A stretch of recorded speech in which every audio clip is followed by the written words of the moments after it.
Rule 5, Lookout, International Regulations for Preventing Collisions at Sea, COLREGs. The global maritime regulatory system is based on a network of 69 international conventions. Among them, one of the most important is COLREGS 1972, adopted by the International Maritime Organization, IMO. The convention was first adopted on the 20th of October 1972 and officially came into force worldwide on the 15th of July 1977. The purpose was clear: to update the outdated 1960 regulations and respond to the growing complexity of global shipping, including the increasing number of vessels and advancements in navigation technology, such as traffic separation schemes, TSS.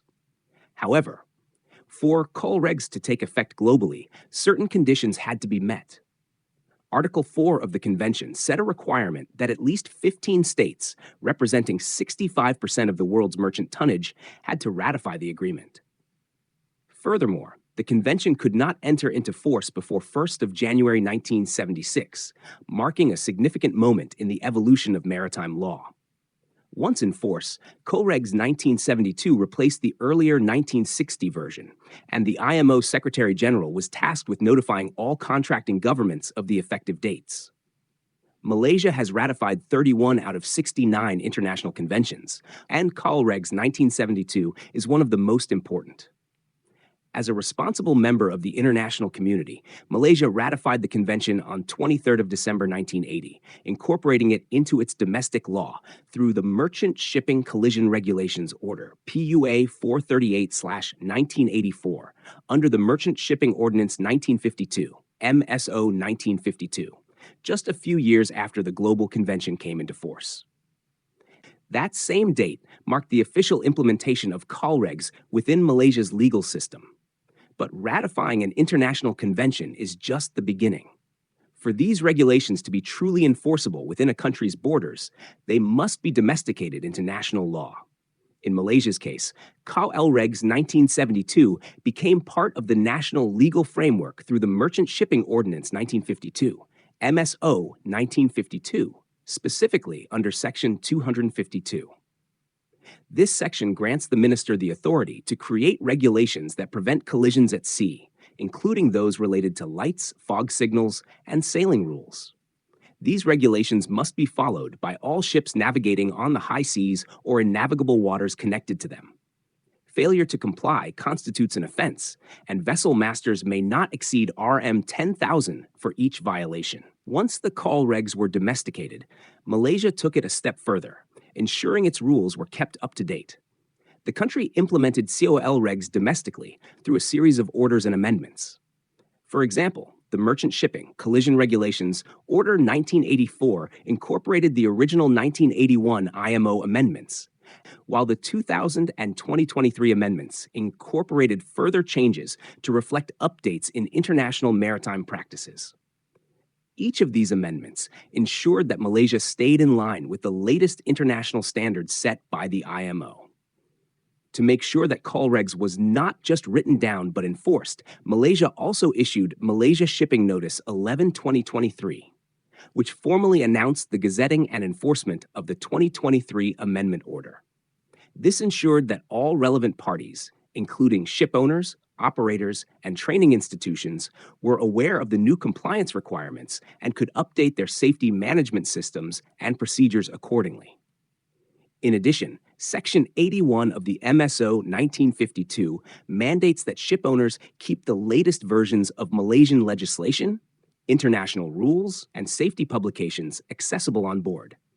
This ensures that the vessel's crew is always informed and prepared, and failure to comply can result in fines of not exceeding RM 25,000 per ship.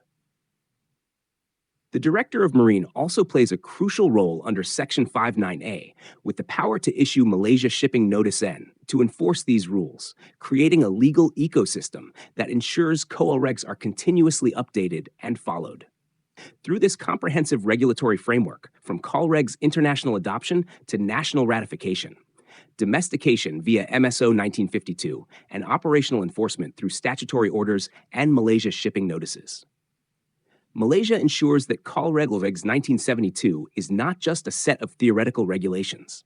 Instead, It is a living legal framework that protects maritime safety, reduces collision risks, and ensures compliance with international maritime standards. After describing the international framework and the Malaysian legal chain, the next question is, what does all of this mean on the bridge of a ship? To answer that, we can look at one of the most fundamental rules in coal regs, Rule 5, Lookout. Rule 5 states that every vessel shall at all times maintain a proper lookout by sight and hearing, as well as by all available means appropriate in the prevailing circumstances and conditions, so as to make a full appraisal of the situation and of the risk of collision. In simple terms, every vessel, at all times, must keep a proper lookout. There are several important elements in this obligation, at all times. The duty to keep a lookout applies continuously, by day and night, in good visibility and in restricted visibility, in open sea and in confined waters. It is not removed just because the ship has autopilot or advanced navigation systems. By sight and hearing, as well as by all available means, lookout is not limited to someone standing there. The elements of a proper lookout, as required under Rule 5, involves constant awareness through three primary means: sight, hearing, and all available technological resources. Sight. The lookout must continuously scan the 360-degree horizon to spot potential obstacles like vessels, buoys, or land. Binoculars may be used when necessary, but they should not be relied upon exclusively. All significant sightings, including objects, vessels, and hazards, must be recorded in the ship's logbook. Hearing. Listening for sound signals, such as fog signals or engine noises from nearby vessels, is also crucial. However, sound behaves differently on water, making it difficult to determine the exact direction and distance of a noise.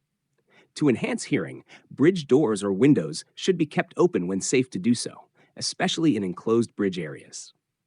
All available means. The lookout must use modern navigational aids and communication systems to evaluate the situation effectively.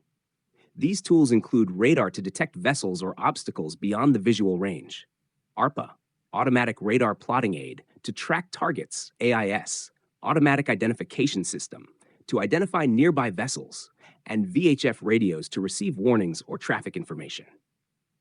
ECDIS, Electronic Chart Display and Information System, also helps correlate radar and positional data. Reports from additional lookout stations, including those on the bridge wings, are also vital for maintaining full situational awareness.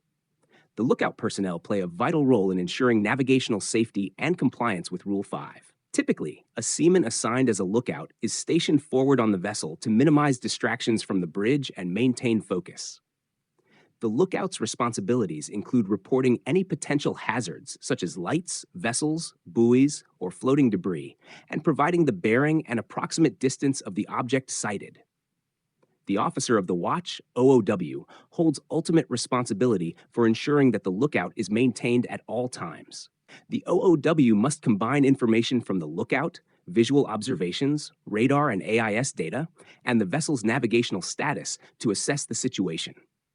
In specific conditions, such as low visibility, heavy traffic, or close proximity to the shore, an additional lookout may be required to cover blind spots and enhance the overall field of vision. This ensures a full and effective watch is maintained, reducing the risk of collisions and improving navigation safety in challenging conditions. Several factors can affect how effectively a lookout can be maintained, including bridge design and visibility. Some vessels, particularly large ships with high bows or deck cargo, may have blind spots requiring additional lookouts. Environmental conditions. Factors such as darkness, glare, fog, or rain can significantly reduce visibility, making radar and sound signals even more crucial. Ship type and speed. Slower vessels need to pay particular attention to areas astern, while fast-moving vessels need to maintain an all-round lookout. Human factors. Fatigue, distraction, or over-reliance on instruments can weaken a lookout's ability to detect hazards. Therefore, constant vigilance, adequate training, and regular rest periods are essential. Radar use is critical in maintaining a proper lookout, especially in restricted visibility caused by fog, rain, or darkness. However, radar should never replace visual observation. It is a supporting tool. Proper radar use involves maintaining it during restricted visibility, adjusting the settings to detect weak echoes, and cross-checking radar data with AIS and visual sightings. Similarly, anchor watch is necessary even when a vessel is stationary. Rule 5 applies while at anchor, especially in busy anchorages, during strong winds, or when there is a risk of dragging anchor. In such cases, the watchkeeper must monitor the vessel's position, conduct visual and radar checks, and ensure that the vessel's navigation lights and sound signals are operational. Legal and regulatory support for Rule 5. The importance of maintaining a proper lookout is enshrined in international maritime law, particularly Rule 5 of the COLREGs. The STCW Convention, Chapter VADE, outlines the standards for safe watchkeeping, and the ISM Code emphasizes safe navigation procedures as part of safety management systems. However, Rule 5 of the COLREGs is not only a regulatory requirement, but also a critical safety measure. It ensures that seafarers are always vigilant, ready to take immediate action to prevent accidents and collisions. Proper lookout practices help detect potential hazards early, contributing to the overall safety of the vessel, its crew, and the marine environment. In conclusion, Rule 5 of COLREGs is not merely a theoretical guideline, but a legal and operational obligation critical to maritime safety. In Malaysia, this rule is embedded within national regulations through the Merchant Shipping Ordinance and reinforced through Malaysia Shipping Notices. Through these comprehensive regulatory frameworks, Malaysia ensures compliance with international safety standards, upholding its commitment to safe navigation and collision prevention in both domestic and international waters. Thank you for watching this video, and see you soon.